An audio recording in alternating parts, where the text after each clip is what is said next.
Asa dudes. Went and picked up this 75 Monte Carlo pure stock last night for 500 bucks. Last race 15 years ago.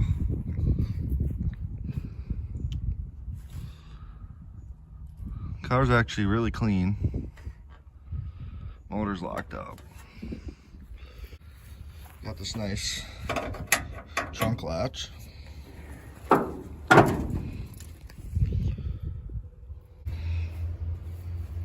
Got some damage over here. Oh well. Got a little extra junk in here, but a lot of extra junk. We'll get her cleaned up and do something with her. Go and have some fun with it. Might remember this car. Picked her up almost 3 years ago. Did a little work to her. Almost brought her out to the track, but never quite finished it. So she's actually a 77. Last year, before the Montes became G-bodies. She's got new gauges. Put in a new fuel cell, and we actually strapped in the old super stock motor in her. And I don't know, just realized that was dumb. But we're going back to the origins. Back to the good old pure stocks this year. We also had put on a brand new master cylinder and new front calipers and hoses that are all nice and rusty from sitting outside now. Got the good old aftermarket power steering pump still in her, an old tranny cooler. We even still had her hooked up to the old stock shifter. We did swapped in a Z-box and got the steering joint on there. Still using the rest of the stock column though. Probably just gonna do that because you know what, why not? Trying to do this as cheap as possible. She was definitely a pretty exceptionally clean car when she was sacrificed from the street to become a race car. So that's good. I like to see that. Had to stack all these on here to get the motor up high enough so the big old racing oil pan on the super motor would clear. So that wouldn't have been obvious at all. I'd say mostly factory brake line's still intact. Looks like here we or they just ran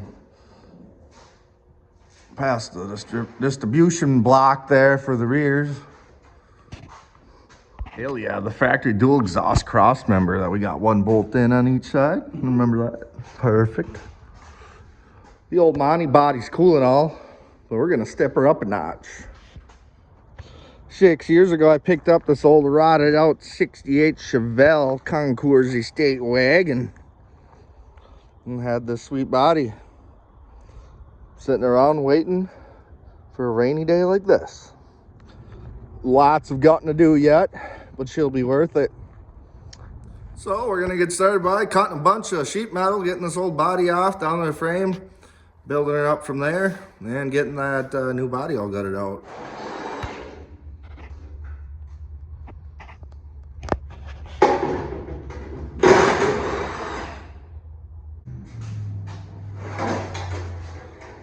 Bye, Felicia.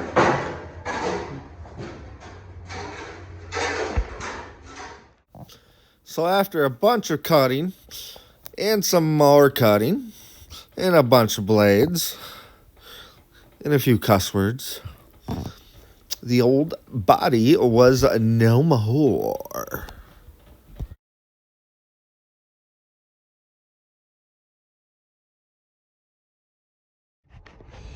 So yeah, got all this junk cut off of there. On the pure stock, you got to keep all this floor back here and your inner fenders.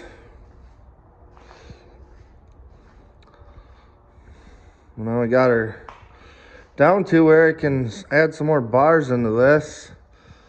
I almost want to just cut this whole cage out and start fresh, but we're gonna go with it. It'll be all right, I hope. Who knows how old it is. There's some spots kind of sketched me out that were clearly added in. It'll be all right. No worse than my last one, which was a 73 Cutlass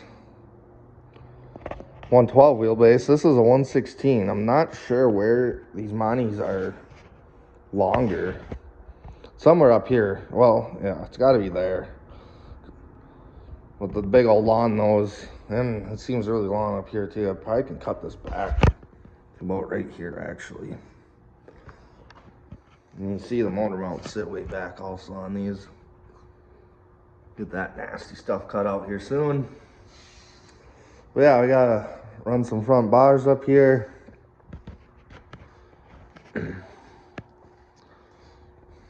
Connect this over there. Run a wedge bar down to the frame. Run up off there to here.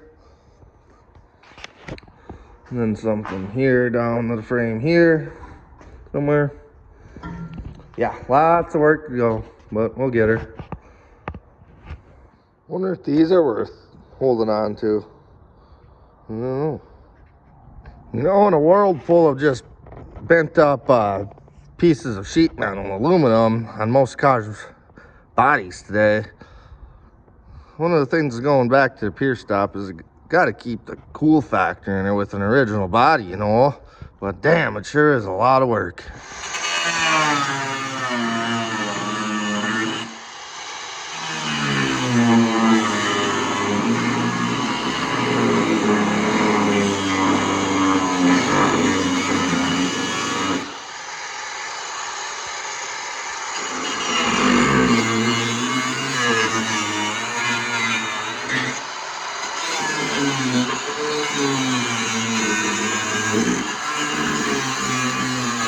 All four doors are like 3/4 gutted. Rough. That's something. Dog's going crazy. Ain't that some shit?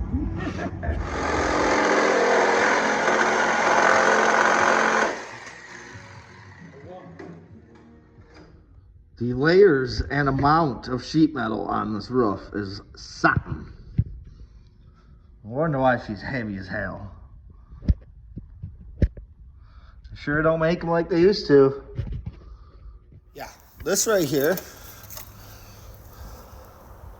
it's literally like 10 pounds.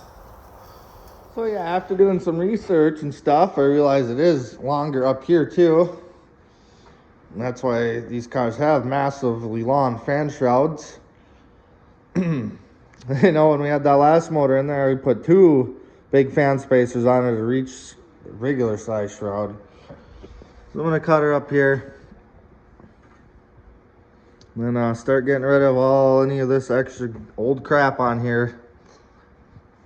Any weight that you can get off the front is gonna help you.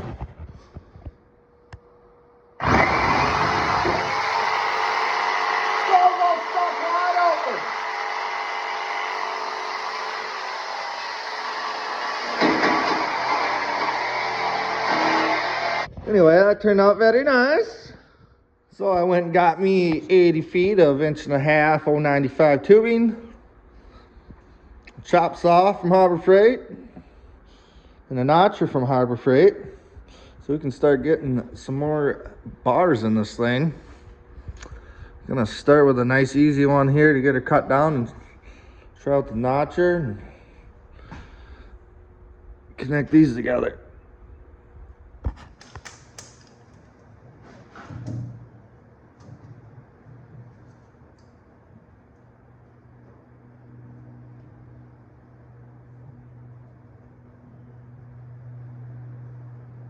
So 33.5.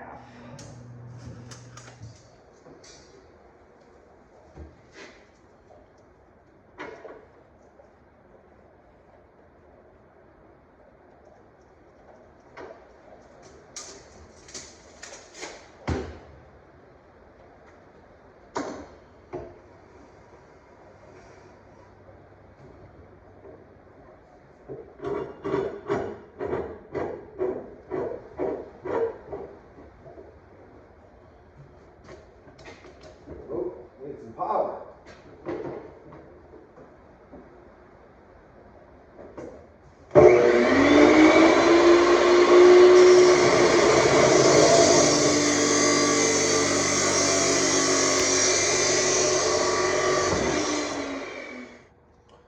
I am pretty anxious to see how this is going to work without a drill press.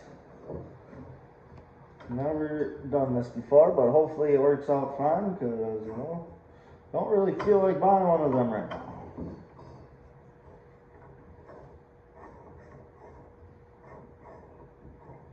Too close to that. Oh, what is this?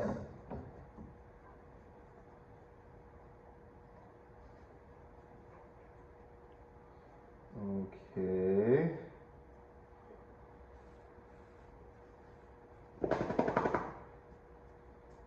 How does that work?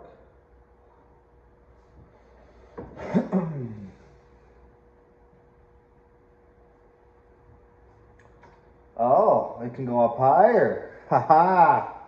Okay. 7/16. Nope. 1/2 inch.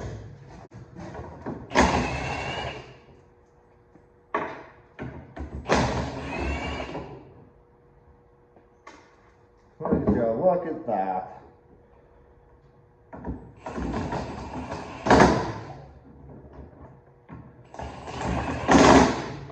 Now we're in business.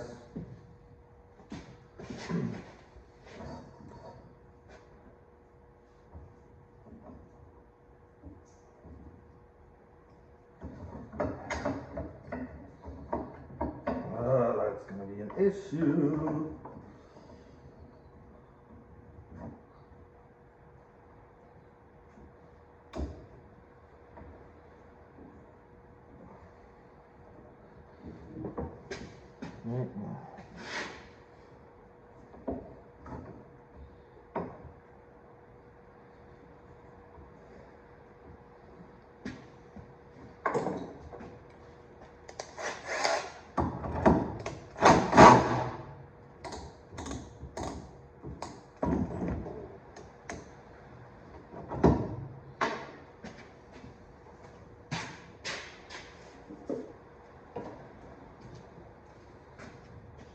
Cutting oil.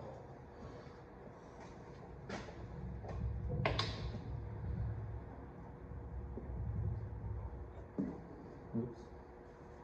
Well, here we go.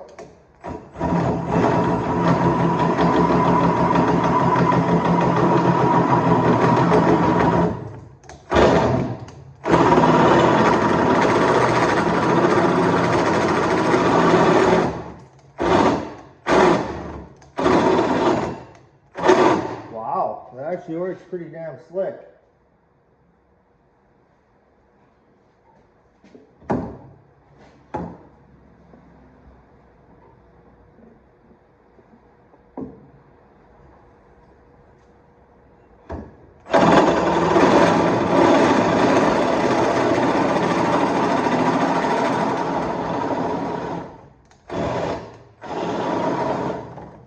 Battery's going dead, but that is very impressive actually.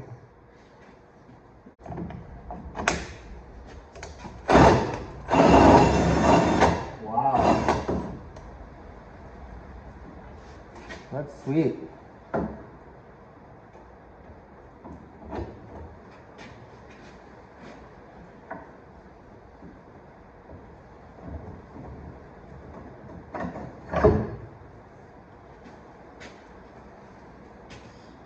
Can't complain about that.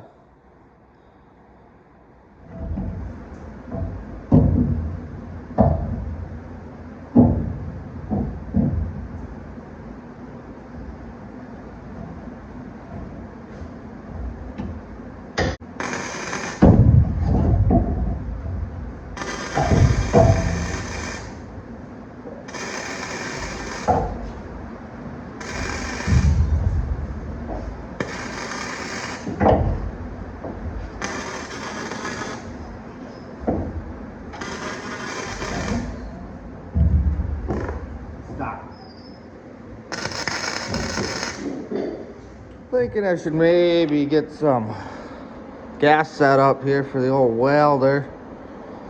But, you know, the flux does good. It'd be nice for it to be, you know, prettier and such, but that's all right. So there's one done. Only a whole bunch more to go. But before that, I believe this right front frame horn is bent up a little bit. I'm gonna try to bend that down a little bit and also do a little finagling here to try to build a little wedge into her. And then we'll lay some more pipe. So what I'm doing here is jacking on the frame at the firewall, holding down that right front horn, and trying to bend that down a little bit and theoretically bend a little wedge into it. I don't know if this lift is quite the right thing to be doing this with. Probably not at all. I don't know. Something's holding. Yeah, it's just bad.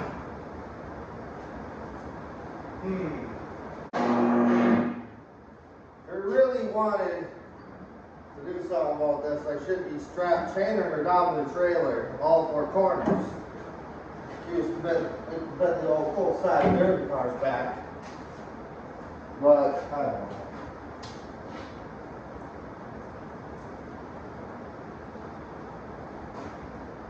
Maybe we'll just go with it.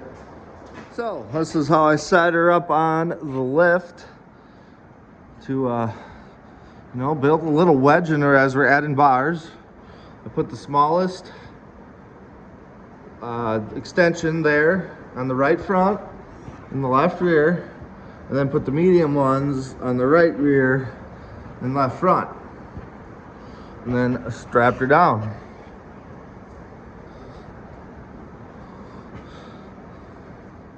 So what is wedge and why am I doing this? Well, think when you go in the corner, how all of the weight gets transferred to the right front. You know, all the pressure, the force of that corner.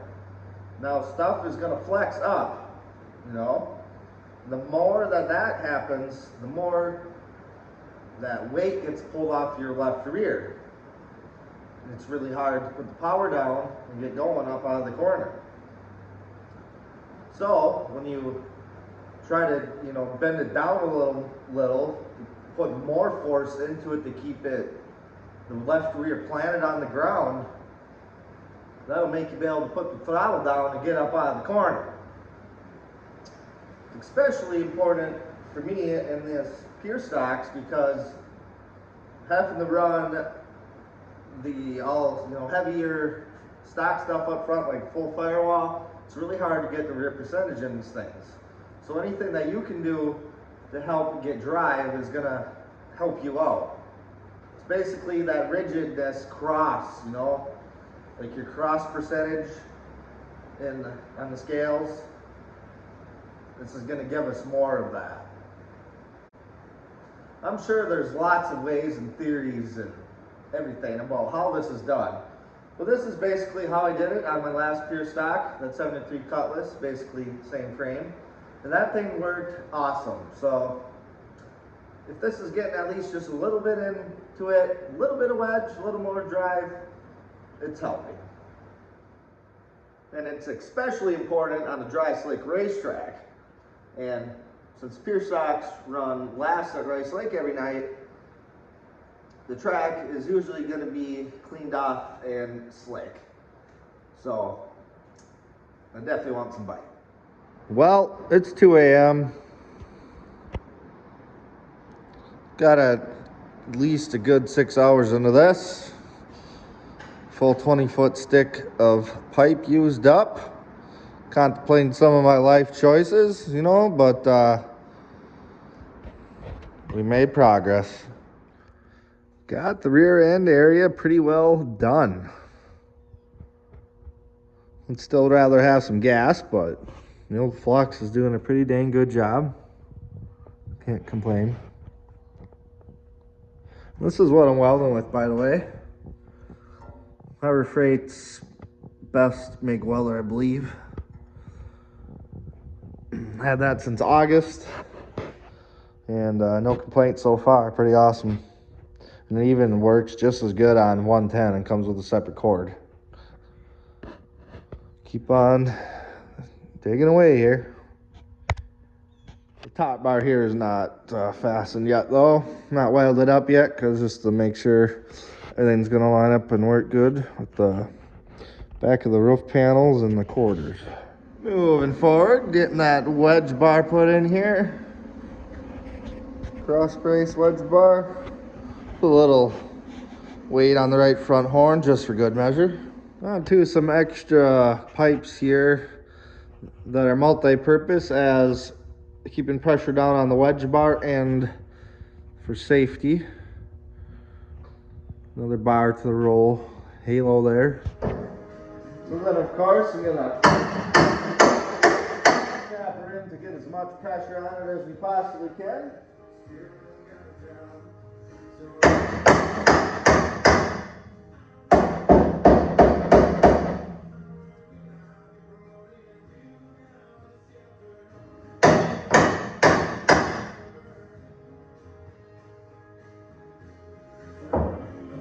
That looks good. One nice thing about flux though is she'll just burn right through that little bit of paint there, you know.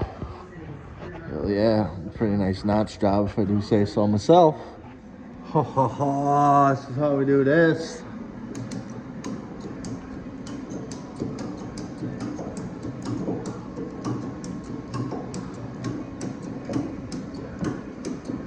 Oh, maybe. I don't know. It'll work. There we go.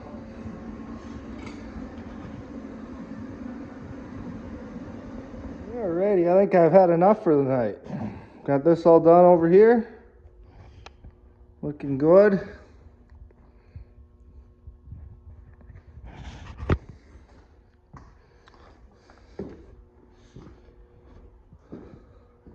And got the old door plate done too.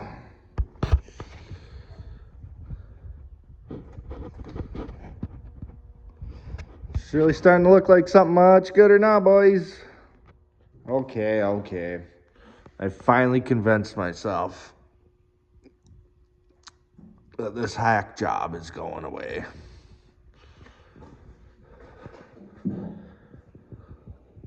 Yep. Got that disaster cut out and cleaned up here. And did a little more trimming on the firewall and some more clearance for run our front bars through. There we go. Much better. The rest of the night I've spent getting this front end area all cleaned up. Get rid of the old junk on here. Still got some more to go. Got that nasty motor mount off. So then tomorrow night I should be able to just go to town and get these front bars knocked out.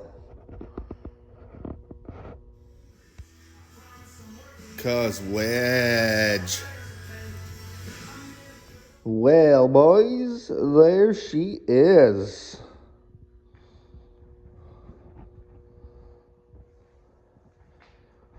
Starting to look like a race car now.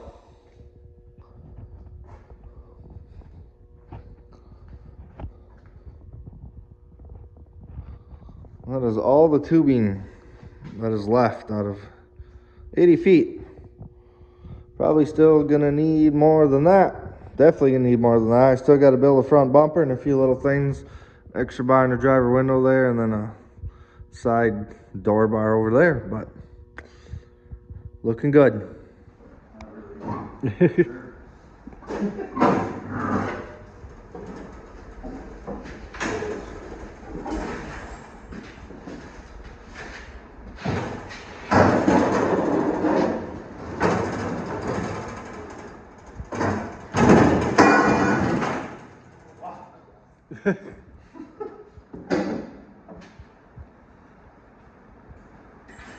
Forgot that one was off.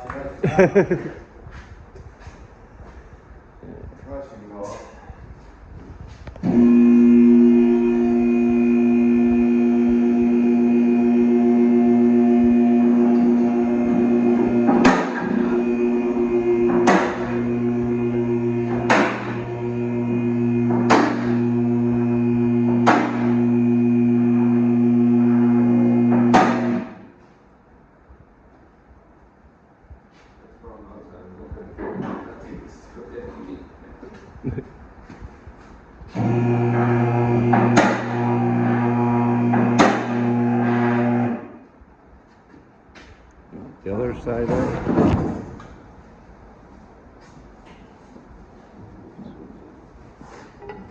I can't do it with one hand. Can't do it with one.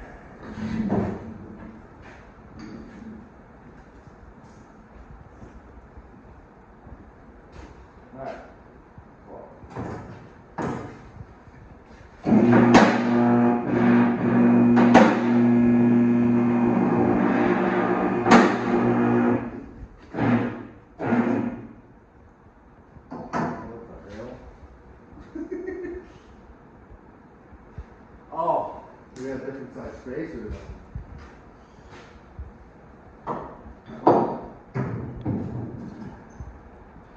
How's that one you got?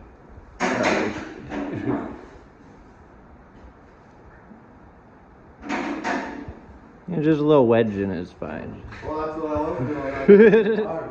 All right.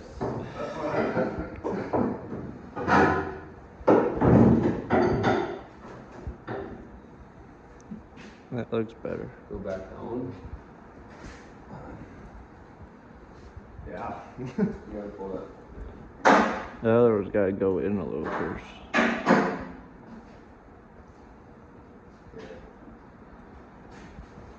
Oh. Oh boy.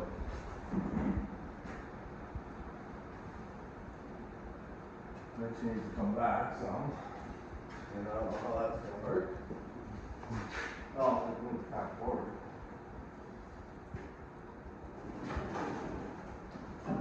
Oh shit. Alright. Let's stay.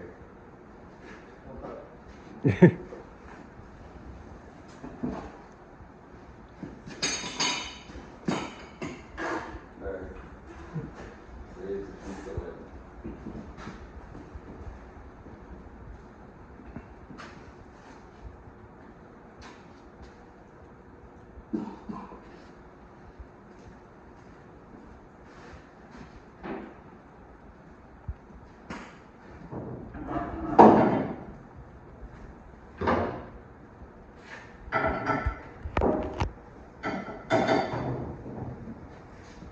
That's level now.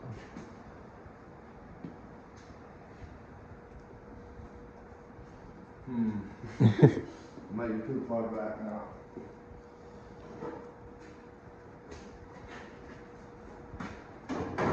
Oh yeah. Wait, hard.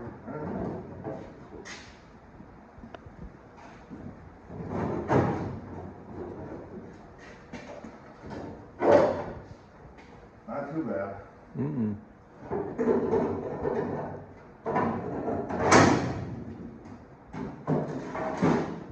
Well, yeah, I guess I put that right there. That would be perfect.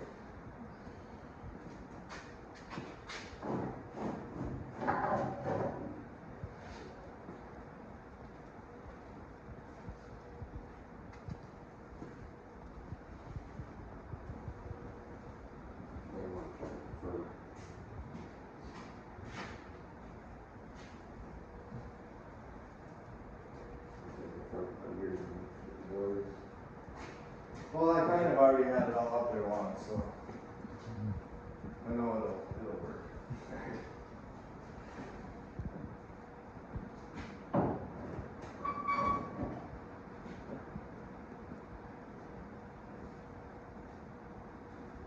See?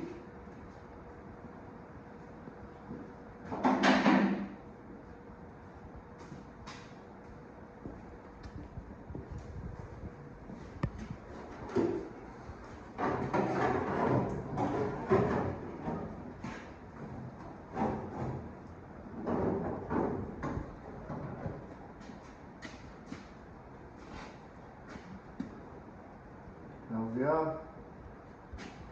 Sounds good.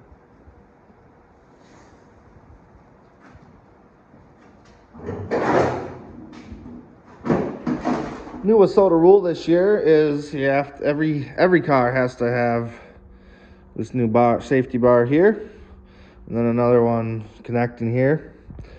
So I'll go ahead and get that finished up, and then I just need to put a couple mounts off the top of the cage for the roof, and she can finally get attached to the car.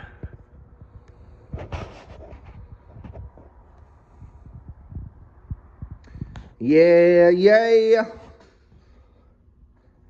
I think she is about time to drop the roof on her for the last time.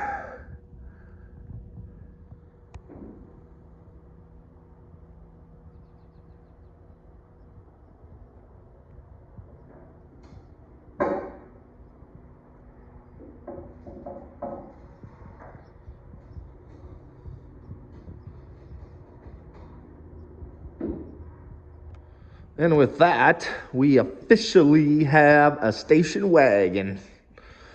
And the return of a station wagoner.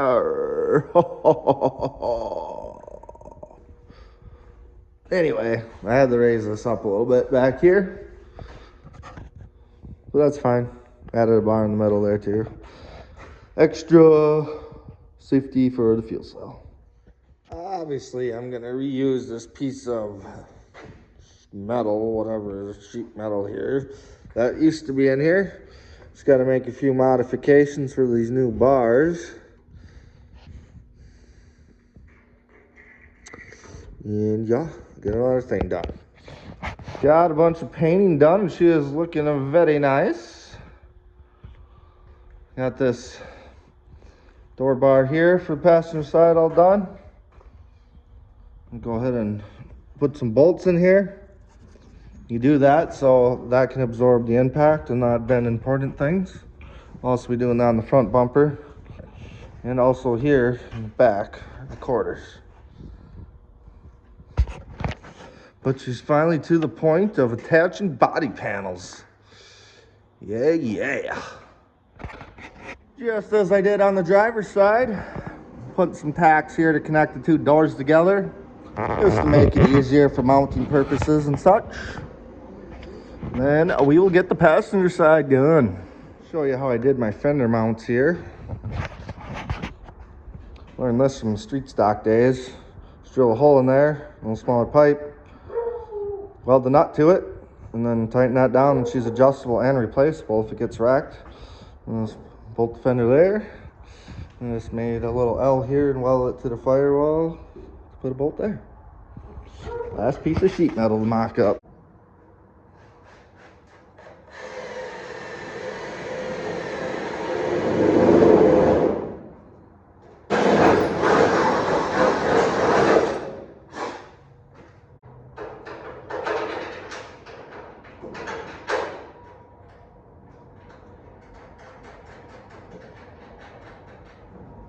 Finally back to work on her. Got some aluminum pieces from my buddy Brandon Distel's new ice racer, which you'll have to subscribe and see when we build that, because that's pretty cool.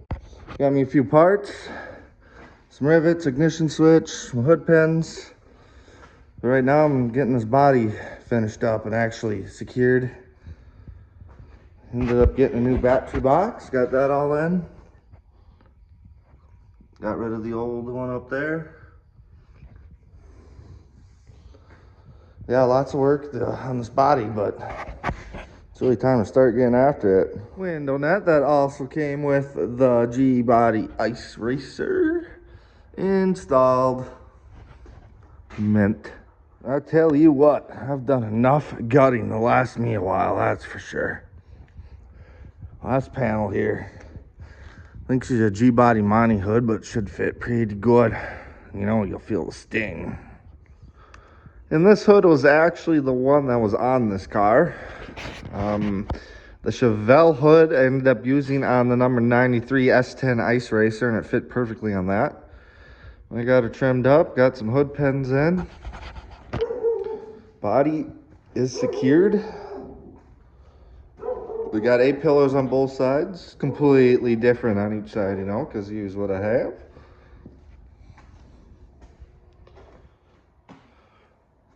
It's really coming along now. Got this done back here.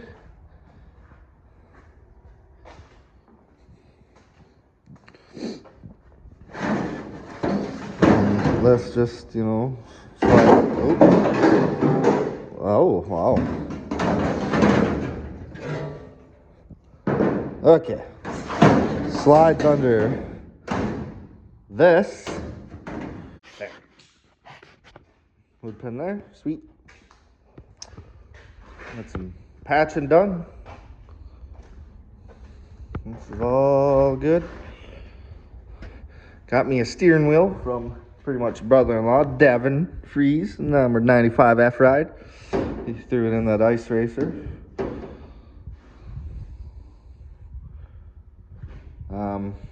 And she's all wired. Use that old panel there, put that back in. So yeah, getting close to drivetrain time. And as far as the motor situation goes, we are way behind schedule on that. And I think that's just going to be a whole video in itself. So this is a rebuilding season for me again, just like it was in 2018 when I built my last pure stock, which was a 73 Cutlass A-body, which I really loved. Geometry of the suspension and the wheelbase, the width, everything, they work really good. The suspension design is way better than G-bodies. I love them. And I like something different. And I absolutely love station wagons. Ever since my first demo car in 2010, it was an 86 Buick LeSabre Estate with a 307. She drove home the Hayward, Wisconsin from White Bear Lake, Minnesota, and it was absolutely beautiful. First time I ever really got to enjoy driving a cool old car for a few days before I had to strip her down. But yeah, that's why I chose the wagon. And my station wagon street stock dreams came true very quickly opening night of 2019, where Station Wagner was born. Station Wagner was born there on opening night in Menominee. I believe it was Tito Wilkes that said it on Facebook. CJ Station Wagner takes the win, and it has just stuck. It's what the channel used to be called, and I mean, that's just, it's here to stay. No more changing, that's what it is. Station Wagner. I was lucky enough to get the opportunity to drive some higher classes there with Brad and Blackjack Racing. Yeah, we parted ways over a year ago now, and I've just been slowly rebuilding here, getting things back going. And that was pretty tough. We were doing pretty good in the B-Mod, and to have something that you put all your heart and soul into just taken away just like that. But it's all right. I'm thankful for being able to race some higher up classes and accomplish a lot of my goals. Getting wins in the street stock and B-Mod, and even getting to race a super. I mean, I've been racing since I was 14. It's a part of me. I love it. And I think I'm pretty fairly good at it, and a lot of top drivers would tell you that. They tell me all the time. So I'm doing what I got to do to stay out on the racetrack and just have some fun. I mean, I don't have anything to prove to anybody or myself. The goal is, since I was a little kid, was always to race a dirt late model someday, and I'll keep on chasing that dream. I can take my love and passion for racing and old cars and combine them together. Kids love watching me race. A lot of people miss watching me race. It's time to get back out there. So I think this is where we're gonna leave off with part one of this build series. She's pretty much a full roller and looking beautiful. There's a few things I have to ask you guys. First, what do you think about leaving this thing patina? I don't know. I'm undecided. Why don't you leave a comment and let me know? Otherwise, I'm painting her white because I've never had a white race car. And I've been really trying to do something with this channel for 5 years. So could you please, for sure, subscribe, like, and leave a comment, and share. I'd greatly appreciate it. And also, so for future reference, this is going to be called the Snaggin' Wagon. Yes, I know I spelled it wrong. But also I have some sponsorship opportunities still open, both front fenders and the hood. If you'd be interested in doing a sponsorship partnership, please let me know. We definitely need it. Or if you would just be interested in donating a little bit to the cause, that would be greatly appreciated too. And as always, thanks for watching.